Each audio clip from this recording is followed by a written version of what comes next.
Vendors in Moscow found out on Monday that Turkish fruits have been disappeared from almost all warehouses of the city.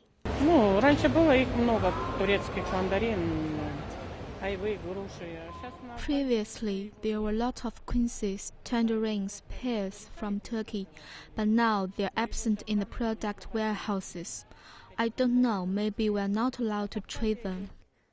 Prime Minister Dmitry Medvedev announced Monday that Russian restrictions on Turkish commodity imports will apply mainly to vegetables and fruits, but he did not rule out further expansion when it's needed. Trade sanction is only a corner of the full picture. Putin's presidential decree has also banned charter flights from Russia to Turkey, and all Russian tour agencies have been asked to suspend their Turkey packages.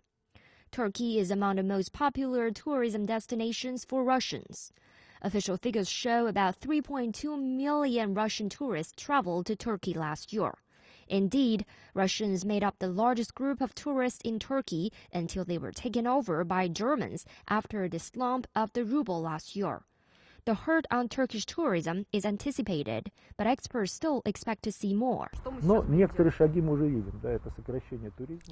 Some of the steps we can already see is that tourism is hurt, and people have cancelled trips they have already planned or paid for.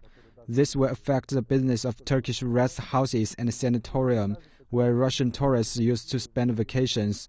I think the Turkish business is now in the Russian Federation will face serious problems.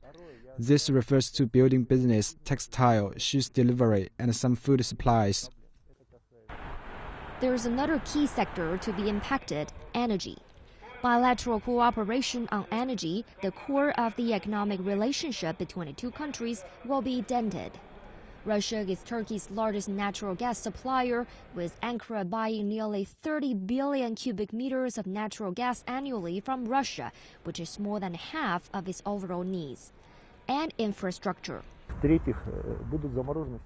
All the infrastructural projects will be scrapped, like the Turkish Stream project and some others. Now the Russian-Turkish relations are going to be blocked, and a significant decline in the mutual commodities turnover will begin. But economic sanctions are not the end of the story. There's the worst, military confrontation. Though Russia now refrains from launching a direct war with Turkey, it does not mean the risks are cleared. Russia is not going to start a war with Turkey on the Turkish territory, but Russia will give Turkey an adequate response to the territory of Syria. From this point of view, all the measures taken will be adequate and will reduce Turkey's influence in Syria. But any sanctions could be a double-edged sword. Turkish Prime Minister Ahmet Davutoglu said on Sunday that Ankara and Moscow share mutual interests in their bilateral relations, including Russia's economic interests in Turkey.